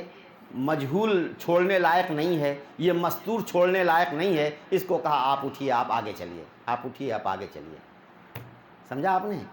تو یہ جو حافظ صاحب نے یہ جو مقبول مستور جن لوگوں کا حکم لگایا ہے، یہ وہ لوگ نہیں ہیں جو مجروح لوگ ہیں، جن پر کوئی جرح کی گئی ہے، اور لم یثبت فیہ ما یترک حدیث من اجلہ کو لے کر کے جو شیخ محمد عوامہ نے جو سوالات اٹھائے ہیں، وہ سوالات سرے سے اٹھتے ہی نہیں، یہ مجروح روات کے متعلق ہے ہی نہیں۔ یہ جتنے مقبول اور لین الحدیث ہیں یا تو یہ مجہول ہیں یا یہ مستور ہیں، اغلبیت ان کی مستورین کی ہے اور ان میں کچھ مجہولین بھی ہیں۔ لم یروی عنہ الا راوی واحد، چنانچہ آپ دیکھیں گے تحریر و تقریب التہذیب میں حافظ صاحب نے کہا مقبول، فوراً وہاں ناقد کہے گا قلت بل مجہول لم یروی عنہ الا فلان ابن فلان تفرد عنہ فلان، دھڑ سے وہاں اعتراض کرے گا۔ بل مستور روا عنہ فلان و فلان ولم ذکرہ ابن حبان ذکرہ ابن ابی حاتم وسکت عنہ، ذکرہ البخاری فی الجرح فی التاریخ الکبیر وسکت عنہ۔ بھائی صاحب حافظ ابن حجر رحمۃ اللہ علیہ نے یہ بھی دیکھا، اچھا قلت مجہول لم یذکرہ الا ابن حبان فی الثقات، ابن حبان نے جن روات کو ثقات میں ذکر کیا ہے، ابن حبان متشدد آدمی ہے، یاد رکھو، رائی کا پہاڑ بنانے کا مزاج ہے ابن حبان کا، اگر کسی کے اندر تھوڑی سی بھی کمزوری پاتا ہے تو اس کو ایک دم بڑھا دیتا ہے، یہ مزاج ہے۔ متشددین جو ہوتے ہیں نا، آپ نے پڑھا ہوگا کہ جو متشددین ہوتے ہیں وہ اگر کسی کی توثیق کریں تو عض بناجذیک، ان کی توثیق کو ڈاڑھ سے دبا لو۔ ابن حبان جیسے شخص کا جو کہ رائی کے پہاڑ بنانے کا مزاج رکھتا ہو، تل کا تاڑ بنانے کا مزاج جس کا ہو، ایسا شخص اگر کسی کو ثقات میں ذکر کر رہا ہے تو اس کا صاف مطلب ہے کہ دور دور تک اس پر جرح اس کو ملی نہیں ہے، تب جا کر کے انہوں نے ان کو کتاب الثقات میں ذکر کیا۔ تو حافظ ابن حجر نے یہ دیکھا کہ بہت سے رجال ایسے ہیں، کتاب لم یروی عنہ الا فلان، لیکن ان کی حدیث بخاری میں ہے۔ کچھ ایسے رجال ہیں کہ ان کی حدیث بخاری ایسے تو ہیں لم یروی عنہ الا فلان، لیکن صحابی کی اولاد ہے، وہ مشہور گھرانے عبداللہ ابن مغفل کا بیٹا ہے، مشہور صحابی عبداللہ ابن مغفل کا بیٹا ہے، ٹھیک ہے اس سے نہیں روایت کیا مگر ایک ہی آدمی نے، لیکن کیا بات ہے، دور صحابہ میں یا قرون اولیٰ میں ایک شخص ہے جس کے بارے میں صرف کوئی جرح کی بات یا کوئی توفیق کی بات تو نہیں ملتی، صرف ایک ہی آدمی اس سے روایت کرتا ہے، تو آخر اس دور صحابی میں ہونے کا، خیر القرون میں ہونے کا کچھ فائدہ اس کو ملے گا کہ نہیں ملے گا؟ اس طرح کے رجال جو قرون اولیٰ کے ہیں، تابعین ہیں یا اتباع تابعین کے ہیں، اور اتباع تابعین میں سے تو ہیں، لیکن جو ایک آدمی روایت کرتا ہے وہ بڑا مشہور ہے، مالک ہیں، زہری ہیں، اعمش ہیں، ایک ہی آدمی تو ہے روایت کرنے والا، لیکن وہ تنہا اکیلا بڑی اہمیت رکھتا ہے۔ تو حافظ ابن حجر رحمۃ اللہ علیہ نے مثلا یہ دیکھا کہ صحیح کے مصنف نے اس کی حدیث کی روایت کی ہے، یا یعنی بخاری نے روایت کی یا مسلم نے روایت کی، یا چلو جو لوگ صحت کا التزام کرتے ہیں جیسے ابن حبان، ابن خزیمہ، ضیاء الدین مقدسی، ان حضرات نے اس کی حدیث لی، تو بھائی جب وہ لوگ جو کہ صحت کا التزام کرتے ہیں ان لوگوں نے جب اس کی حدیث لی ہے تو پھر یہ اس کے گراف کو اونچا کرتا ہے۔ اس طرح کے رجالوں کو جو کہ اصلاً تو ہیں مجہول یا مستور، لیکن انہوں نے دیکھا کہ صحیح کے مصنفین نے اس کی روایت لی ہے، یا کسی نے اس کی حدیث پر صحت کا حکم لگایا ہے، یا کہ جناب عالی کسی نے یا اس کے اندر وہ تابعین یا اتباع تابعین میں سے ہے، یا یہ ہے کہ ہمارے ائمہ ستہ کے براہ راست شیخ ہے، ائمہ ستہ میں سے کسی کا براہ راست، ابو داؤد کا استاذ ہے، ترمذی کا استاذ ہے، اگرچہ کتاب میں ملے لم یروی عنہ الا ابو داؤد، لیکن ابو داؤد، ابن حبان، ابن خزیمہ کا جو آدمی استاذ ہوگا اور وہ اس سے حدیث لے رہا ہے تو کیا بدھی کیا کہتی ہے، وہ اس کو ضعیف جانتے ہوئے بھی اس سے حدیث لے گا؟ یہ تو ناقدین ہیں نا، یہ ایسی کتاب لکھ رہے ہیں کہ جس میں ان حدیثوں کو ذکر کر رہے ہیں جن سے احتجاج کیا جانا ہے، جن سے استدلال کیا جانا ہے، اور اس کے باوجود بھی ان کی حدیث لے رہے ہیں، تو ماتھا خراب نہیں ہے ان کا، یہ ضرور اس کے گراف کو اونچا کرتا ہے۔ حافظ ابن حجر رحمۃ اللہ علیہ نے ان تمام چیزوں کو سامنے رکھ کر جس مجہول مستور میں کوئی وجہ امتیاز، وجہ تقویت پائی، اس کو اٹھا کر کے مقبول میں رکھا، یا اب پھر مقبول میں تو لے گئے، یعنی یہ دیکھا کہ اس کو مقبول میں لے جاتے ہیں، اب اس کے بعد اس کی جو حدیثیں ہیں وہ تو ہے قلیل الحدیث، بھائی جو مجہول مستور ہوگا تو اس کی بہت ساری حدیثیں تھوڑی ہوں گی، کم ہی ہوں گی نا، اور حدیث کا کم ہونا بھی یہ اس بات کی علامت ہے کہ وہ ضابط ہے کم سے کم، بھئی جس کے پاس زیادہ ہوتا ہے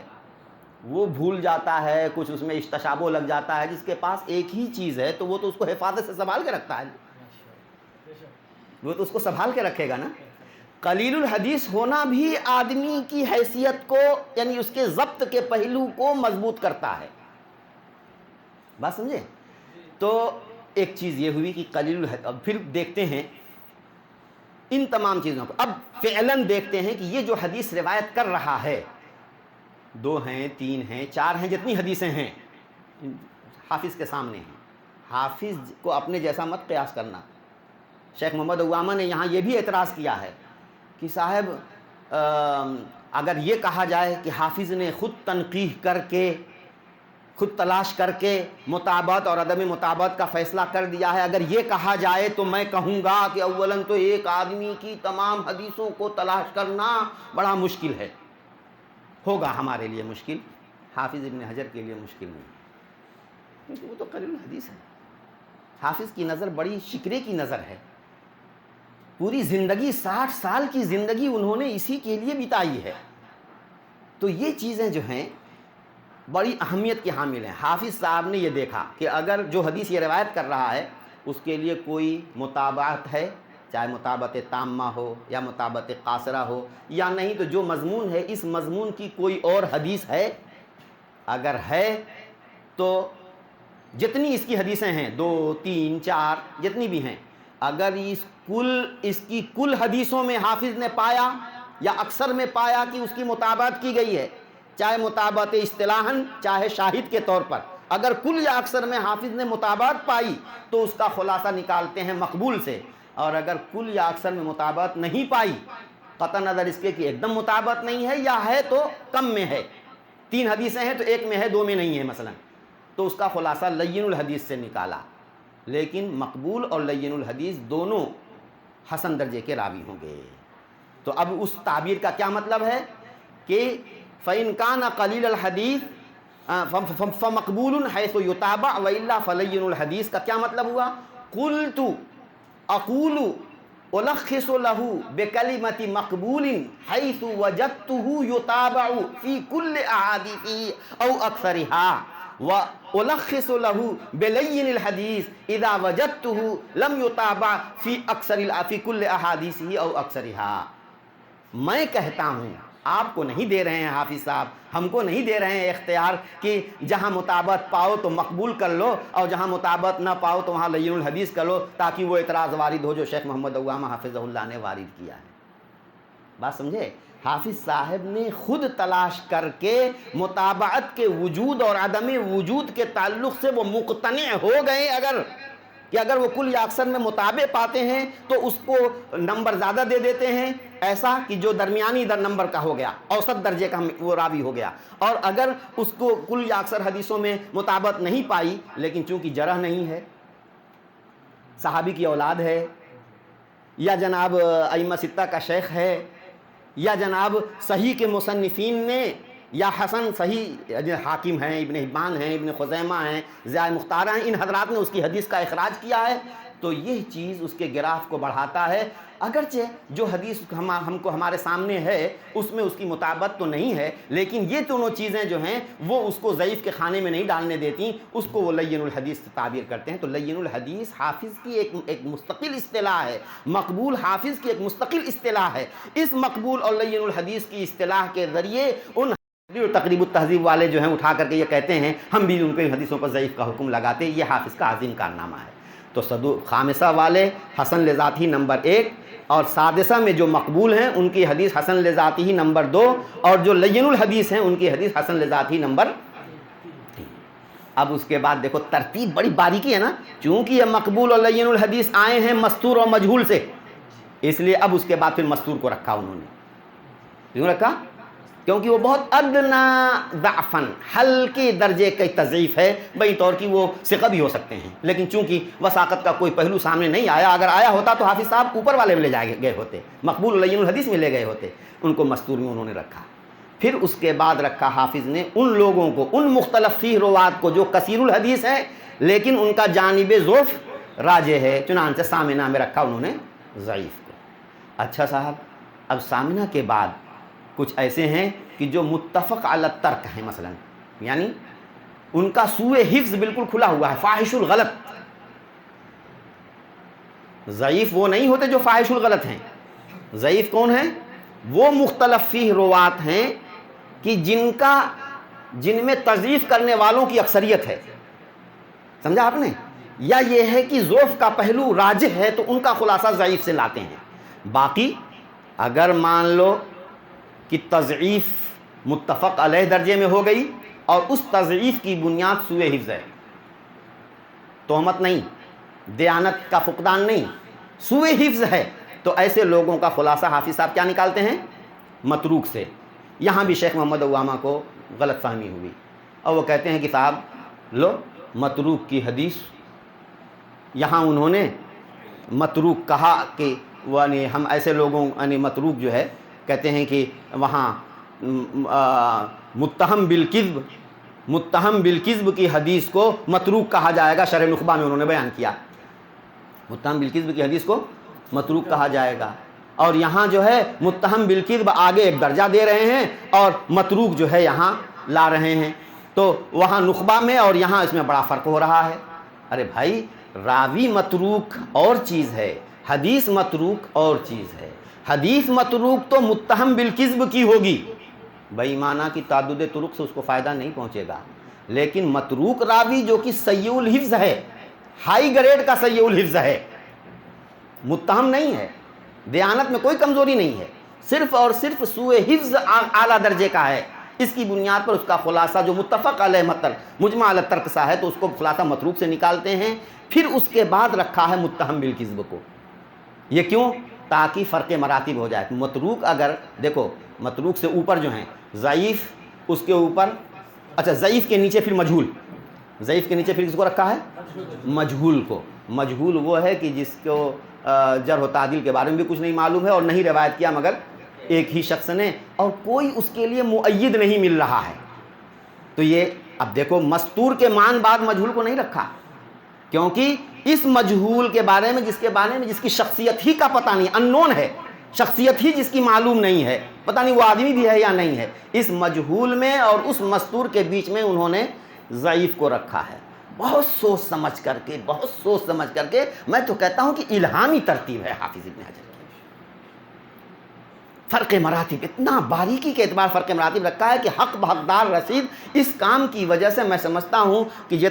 کتنے ایسے رواد کہ جن کو لوگوں نے جہنم رسید کر دیا ہے، وہ سب جا کر کے حافظ کے لیے سفارش کریں گے، یا اللہ حافظ کو جو ہے جنت میں داخل کر دے، کہ اس کو جو ہے اس نے جو ہے ہماری ساکھ بحال کر دی، ورنہ تو لوگوں نے تو ہمارا ستیہ ناش کر دیا تھا۔ لوگوں نے بہت خوب ماشاءاللہ۔ انشاءاللہ العزیز، اللہ کرے حافظ صاحب ہم لوگوں کو پکڑ کے جنت میں داخل کرا دیں، کہ یا اللہ اس کو بھی جو ہے جنت میں لے جائیے، کہ یہ لوگوں نے ہماری ستیہ ناش کر دیا تھا اور اس نے ہماری ساکھ بحال کی۔ اللہ اکبر کبیرہ۔ تو اب متروک جو راوی ہوتا ہے، عام طور سے لکھا ہوا ہے وہاں بھی، چونکہ اس نقشے میں یہ بات غلطی آ گئی ہے نا، آپ کہہ رہے تھے کہ متروک راوی کی حدیث کو کوئی فائدہ نہیں پہنچتا، متابعت سے جو ہے وہ درجے میں اوپر تک نہیں پہنچتے، حالانکہ جب وہ سیء الحفظ ہے، ہم نے اصول پڑھ رکھا ہے کہ ہر وہ ضعف جس کا منشا سوء حفظ ہو، اس کا جبران اور اس کی تلافی ہو جاتی ہے۔ یہ اور بات ہے کہ ضعیف کو ایک ہی متابع سے کام چل جائے گا، چاہے وہ مستور ہو، مجہول ہو، مجہول کو بھی ایک متابع سے کام چل جائے گا، مستور سے بھی ایک متابع کا کام چل جائے گا، لیکن فرق مراتب کے ساتھ۔ سب سے پہلے مستور اگر اس کو متابعت حاصل ہو تو اس کی حدیث حسن لغیرہ نمبر 1، پھر اگر وہ ضعیف ہے اور متابعت ہو تو اس کی حدیث حسن لغیرہ نمبر 2، اور اگر وہ مجہول ہے اور متابعت ہے تو حسن لغیرہ نمبر 3۔ لیکن متروک ہو اور اس کے لیے ایک ہی متابع ہو تو اس کی حدیث حسن لغیرہ تو نہیں ہوگی، الا یہ کہ وہ اچھا ہو، ثقہ ہو یا حسن درجے کا ہو، صحیح درجے کا ہو متابع یا حسن درجے کا ہو، تب تو اس کی نیا پار ہو جائے گی۔ لیکن اگر اسی جیسا ہو یا مستور مجہول ہو تو کسی ایک متابعت، مستور مجہول ضعیف درجے کے راوی کی ایک متابعت سے تو اس کی نیا پار نہیں لگے گی، لیکن ایک سے زیادہ اگر متابعت ہوگی تو پھر اس کو قوت مل جائے گی، کیونکہ اس کا جو ضعف تھا وہ سوء حفظ کی بنیاد پر تھا۔ سمجھا آپ نے؟ ہاں، البتہ جو متہم بالکذب ہوگا یا جو کذاب وضاع ہوگا، ان سب کو یہ ہے کہ متابعت سے بھی فائدہ نہیں ہوگا، دوسرے ذریعے سے ثابت ہو جائے، نہ کوئی اس کو فائدہ پہنچا سکے گا اور نہ یہ کسی کو فائدہ پہنچا سکے گا۔ چنانچہ متہم بالکذب کا بھی یہی حال ہے، اور کذاب اور وہام۔ تو یہ فرق مراتب ہیں۔ اب میں نے جو تشریح کر دی، اس کے بعد بھی اگر آپ کو کوئی سوال ہو تو آپ میرے سامنے سوال رکھیں۔ یہ جو بات گفتگو کی ہے، ہاں جو متروک کی حدیث ہے ہوں تو یہ یعنی اگر متابعات کثیرہ ہو ہوں تو متروک کی حدیث بھی حسن لغیر ہی بنے گی، حسن لغیر ہی قرار پائے گی، وہی ہے کہ وہ تیسرے درجے کی حسن لغیر ہی میں جا کے شامل ہو جائے گی، کیونکہ حسن لذات ہی جیسے میں فرق مراتب ہے، ایسے حسن لغیر ہی میں بھی فرق مراتب ہے۔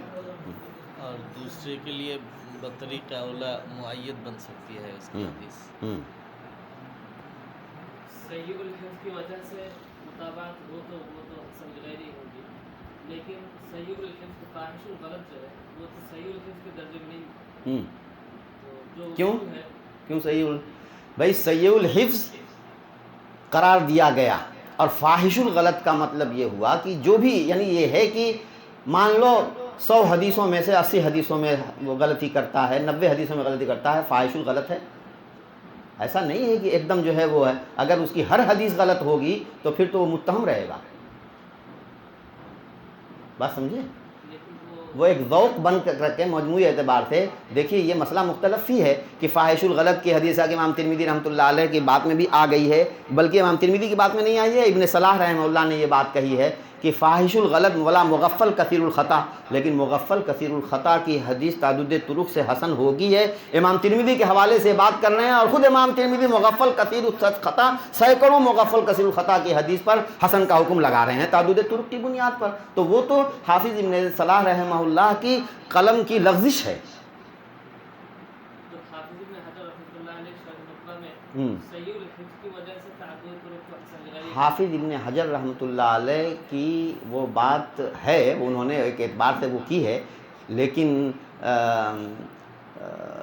نخبہ کی ان کی کئی چیزیں ایسی ہیں کہ جو محل نظر ہیں، سمجھا آپ نے؟ اس تقریب میں جو انہوں نے درجہ بندی کی ہے یہ تقریب بعد کی چیز ہے ایک دم، اور شرح نخبہ اس سے پہلے کی چیز ہے، ہاں بعد کی یہ چیز ہے، کیونکہ ایک دم آخر میں انہوں نے ملخص کیا ہے اور آخر تک اس پر نظر ثانی نظر ثالث کرتے رہے ہیں، کہیں مقبول کو مجہول، مجہول کو مقبول کاٹ کوٹ کر کے اس طریقے کے مخطوطات میں شیخ محمد عوامہ نے ذکر کیا ہے، تو یہ چیز وہ کرنا وہ بہت غور فکر کر کے انہوں نے کیا، آدمی کا پختہ بالکل ذہن جو ہے بعد میں ہوتا ہے۔ اب وہ شاذی کے تعلق سے انہوں نے ایک بات کہی ہے، لیکن آپ دیکھیں گے کہ کوئی ضرور امام ترمذی کے حسن کے تعلق سے انہوں نے ایک بات کہی ہے، لیکن آپ دیکھ رہے ہیں کہ واقعے کے خلاف ہے وہ، تو ایسی چیزیں ہو سکتی ہیں۔ ہر بات بھائی میں حافظ کی منقبت کر رہا ہوں تو اس کا مطلب یہ نہیں ہے کہ حافظ کی ہر بات جہاں کہیں آپ کو ملے وہ حرف اخیر رہے گی۔ مجموعی اعتبار سے فاحش الغلط چونکہ دیانت کی بنیاد پر وہ فاحش الغلط نہیں ہے،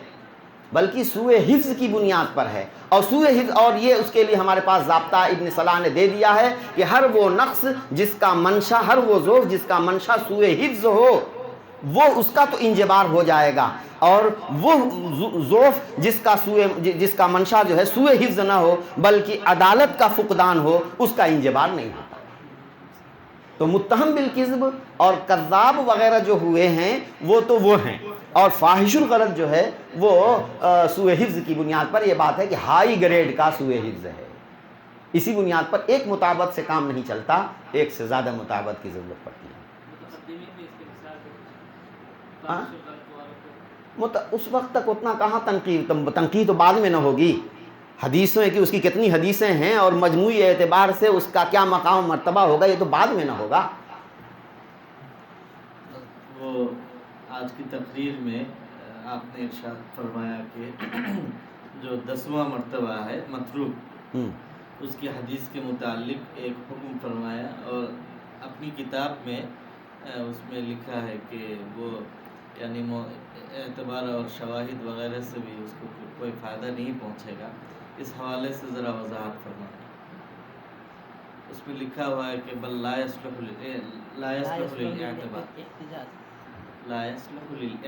لا يصلح للاعتبار کا مطلب یہ ہوا، وہاں مراد یہ ہے کہ ایک شخص اگر مطابقت کرے گا یا کسی ایسے ضعیف طریقے سے اسی جیسا مضمون ہو تو اس سے کوئی خاص اس کو فائدہ نہیں ہوگا، لیکن اگر حسن درجے کا کوئی راوی، صحیح درجے کا راوی اگر اسی مضمون کو روایت کرتا ہے تو پھر اس کو فائدہ پہنچے گا، معلوم ہوگا کہ ہوگا یہ آخری درجے کا سیء الحفظ، لیکن اس حدیث میں اس نے غلطی نہیں کی ہے۔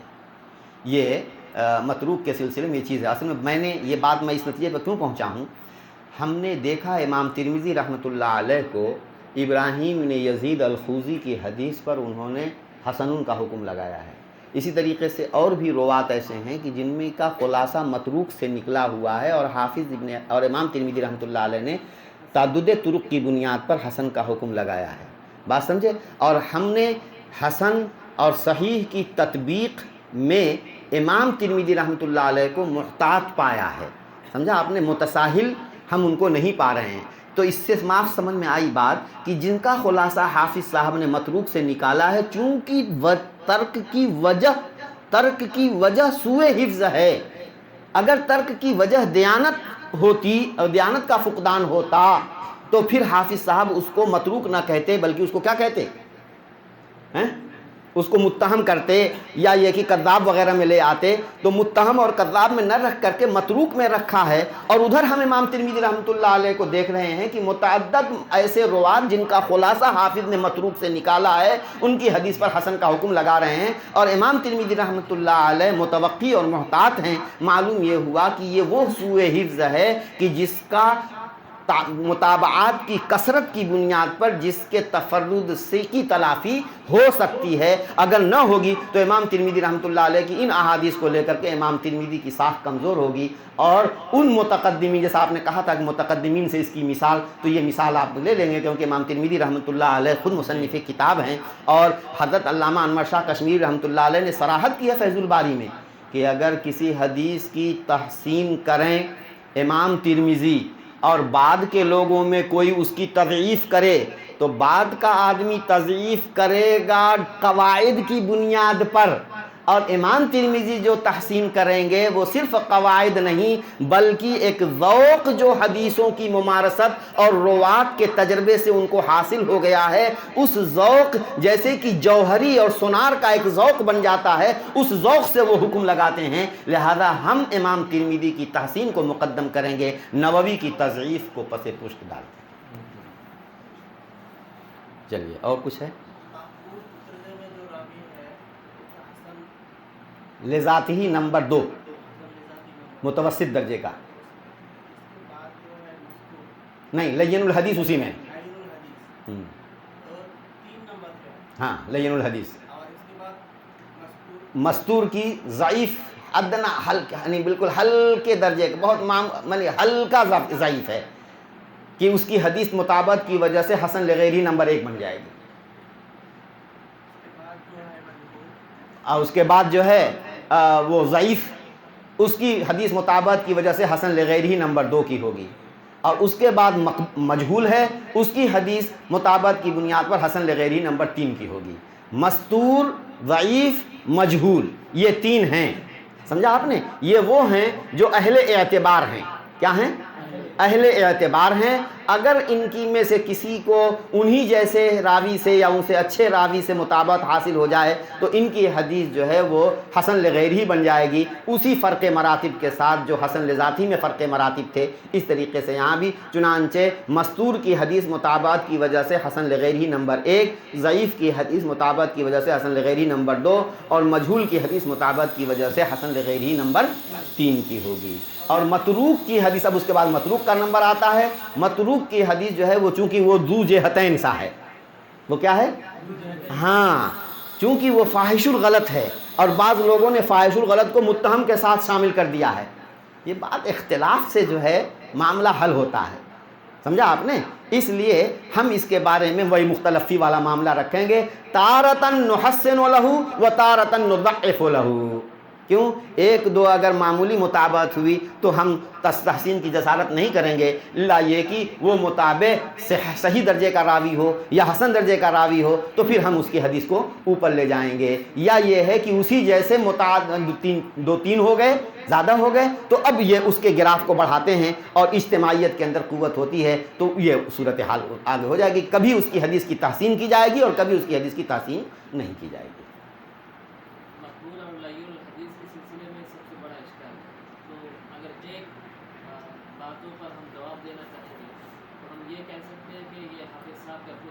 تو ہاں بالکل ہے، حافظ کی اصطلاح ہے، لیکن مطلب یہ سوچو، حافظ دیکھو حضرت شیخ محمد عوامہ حفظہ اللہ نے بھی ان کو حافظ کی مخصوص اصطلاح قرار دیا اور ہم بھی حافظ کی مخصوص اصطلاح قرار دے رہے ہیں، لیکن فرق کیا ہوا؟ انہوں نے مخصوص اصطلاح اس انداز سے کہا کہ ہمارے تمہارے ذہن میں حافظ کی طرف سے ذہن پھر جائے اور یہ مان لیجیے تو ان کی اپنی مخصوص اصطلاح ہے، جی اس کو تو چھوڑو کنارے کرو، اس پر سوچنے کی ضرورت نہیں ہے۔ سوال یہ اور ہم کہتے ہیں کہ ہاں مخصوص اصطلاح ہے، لیکن آدمی کو کتا کاٹے ہوئے تھا جو مخصوص اصطلاح وضع کریں گے عمر کے آخری مرحلے میں، اتنے اصرار کے بعد ایسی کتاب لکھ رہے ہیں اور اس میں مخصوص اصطلاحات بنا رہے ہیں، وہ اسی لیے تو تاکہ ہمارا باحث جو ہے وہ آزاد نہ ہو جائے اور خربطہ کا شکار نہ ہو۔ چنانچہ انہوں نے ایک نہج دے دیا، اس نہج کو اگر ہم سمجھ جائیں گے اور اس نہج پر ہم حکم لگائیں گے تو ایسا نہیں ہوگا کہ کبھی ہم جو ہے اسی راوی کی حدیث کی تحسین کریں اور کبھی اسی کی حدیث کی تضعیف کریں، ایک مرتبہ اس کی تصحیح کریں، ایک مرتبہ اس کی تضعیف کریں، جیسا کہ شیخ ناصر البانی رحمہ اللہ سے ایسا ہوا۔ شیخ ناصر البانی رحمہ اللہ سے ایسا ہوا اور لوگوں نے شیخ ناصر، ہمارے طبقے کے کچھ لوگوں نے شیخ ناصر البانی پر نقد کیا ہے، تو جانتے ہو کیا نقد کیا ہے؟ یہ عدم تفہم کے نتیجے میں یہ نقد کہہ رہے ہیں کہ شیخ ناصر البانی کے احکامات میں جو اضطراب ہوا، جو تراجعات اور تناقضات کی نوبت آئی، وہ تقریب پر اعتماد کرنے کی وجہ سے آئی۔ جی بعض لوگ کہتے ہیں تقریب پر اعتماد کرنے کی وجہ سے آئی۔ میں کہتا ہوں کہ تقریب پر اعتماد بے سمجھے کرنے کی وجہ سے آئی۔ صحیح، تقریب پر اعتماد کرنا برا نہیں تھا، بے سمجھے تقریب پر اعتماد کیا گیا، اس وجہ سے غلط نتیجہ حاصل ہوا۔ اگر صحیح سمجھ کر کے تقریب پر اعتماد کیا گیا ہوتا تو اور پھر اس کے مطابق میں لگایا تو حکم کے اندر یکسانیت ہوتی، اور قرون وسطیٰ کے محدثین نے جو حکم لگائے ہیں اس حکم کے سے بھی اس ہم آہنگی ہوتی اور خود اپنے مختلف احکام میں بھی جو ہے اضطراب اور تناقض نہ ہوتا۔ اس لیے یہ بہت پختہ اور بہت اچھا معیار ہے، اور بس یہ ہے کہ سمجھنے کی ضرورت ہے، وقت فارغ کرنے کی ضرورت ہے، سنجیدگی سے سوچنے کی ضرورت ہے۔ خالی اتنی سی بات نہیں ہے کہ یہ نپدی کا شوربہ معروفی نے یہ بات کہہ دی ہیں اور فلاں بڑے بڑے دگج قسم کے مہان قسم کے علماء جو ہیں وہ اس بات کو یہ نہیں کہہ رہے ہیں، تو خالی فلاں اور فلاں ابن چیزیں نیست، یہاں اس بات کو سمجھو، کیونکہ شیخ ولید عانی رحمہ اللہ نے ان کی کتاب منہج دراسۃ الاسانید آپ پڑھیں گے تو اندازہ ہوگا کہ جو انہوں نے جو یہ نتیجہ نکالا ہے اور جو درجہ بندی انہوں نے کی ہے، یہ انہی حضرات قرون وسطیٰ، خود اس میں مصنف خود شامل ہے، انہی حضرات کے لگائے گئے احکام کو سامنے رکھ کر اس سے تطابق کے بعد انہوں نے یہ نتیجہ نکالا ہے۔ آسانی سے اس کو نہیں پھیرا جا سکتا۔ سب سے بڑا اشکال جو ہے لوگوں کے لیے مقبول علین الحدیث کی بات تھی، اس کے لیے میں نے اس میں مقبول علین الحدیث پر لمبی گفتگو کی۔ اور مقبول کے سلسلے میں حضرت کا کوئی دراسہ، تعداد وغیرہ، کتنے مقابل ہے تقریب کے اندر، اس کی کوئی تعداد حضرت کے علم؟ کیوں، تو ہم نے الگ سے مقبولین کا الگ الگ دراسہ کر رکھا ہے۔ جی، مقبولین کا دراسہ، لین الحدیث کا دراسہ، چنانچہ لین الحدیث کا دراسہ کر کے ہم اس نتیجے پر پہنچے ہیں کہ حافظ رحمۃ اللہ علیہ کی بات بالکل بہت باریکی سے انہوں نے لین الحدیث نکالا، اکا دکا تو اس میں سے آپ استثناء کر سکتے ہیں جس میں ہو سکتا ہے کہ ہماری ہی اس میں غلطی ہو، ہم اس کی مراد نہ سمجھ سکے ہوں، ورنہ اکا دکا کو چھوڑ کر تمام لین الحدیث حافظ کے اس نہج پر منطبق ہو رہے ہیں اور وہ اس لائق ہیں کہ ان کے حدیث پر حسن کا حکم لگایا جائے۔ اور تقریب فتح المغیث میں سخاوی نے حسن لغیرہ کی، حسن لذاتہ یعنی صحیح لغیرہ کی جو مثال پیش کی ہے وہ ایسی مثال آئی ہے کہ امام ترمذی رحمۃ اللہ علیہ نے اس پر حسن صحیح کا حکم لگایا ہے، اور یہ اسی صورت میں ہوگا کہ ابتداءً اصالتاً وہ حسن لذاتہ کا راوی ہے، لین الحدیث ہے، اور تعدد طرق کی بنیاد پر اس کی حدیث صحیح لغیرہ بن گئی ہے۔ یعنی لین الحدیث کی حدیث، ہاں، لین الحدیث کی حدیث ابتدا اصالتاً حسن درجے کی مانی جاتی ہے، مطابقت کی وجہ سے وہ صحیح لغیری ہو جاتی ہے۔ اس کو تو باقاعدہ سخاوی نے ذکر کیا ہے اور ہم نے بھی ذکر کیا ہے اس کو سخاوی کے حوالے سے۔ وہ تعداد پوچھ رہے تھے کہ مقابل کی تعداد حضرت کے علم میں آئی؟ علم میں تو ہے ہی، تو سب جب ہم کر چکے ہیں تو وہ سب ہے ہی، لیکن میں نے کیا اس کو یاد رکھنے کی ضرورت نہیں، بڑی تعداد ہے، بہت بڑی تعداد ہے، ہاں بہت بڑی تعداد ہے۔ اگر اس کو نہیں ہے، یہ حافظ کا یہی کارنامہ ہے کہ انہوں نے ان مجہولین اور مستورین میں سے گھس کر کے جس کو کوئی وجہ امتیاز اور وجہ تقویت پایا ہے اس کو انہوں نے نکال کر کے مقبول یا لین الحدیث میں رکھا ہے. جی بالکل اجازت ہے.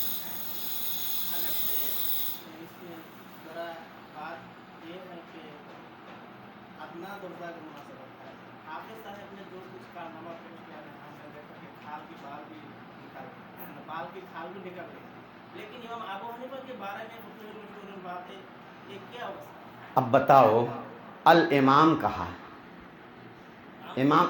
امام ایسے ہی ایرا غیر آدمی ہوگا. اب لو لم یقل فیہ شیئا غیر کلمۃ امام لکفا. بے شک. مجھے ایک سوال ہے, جن وجوہ ترجیح کے بنیاد پر حافظ صاحب نے مجہولین اور مستورین کو مقبول علیہ الحدیث میں لایا ہے,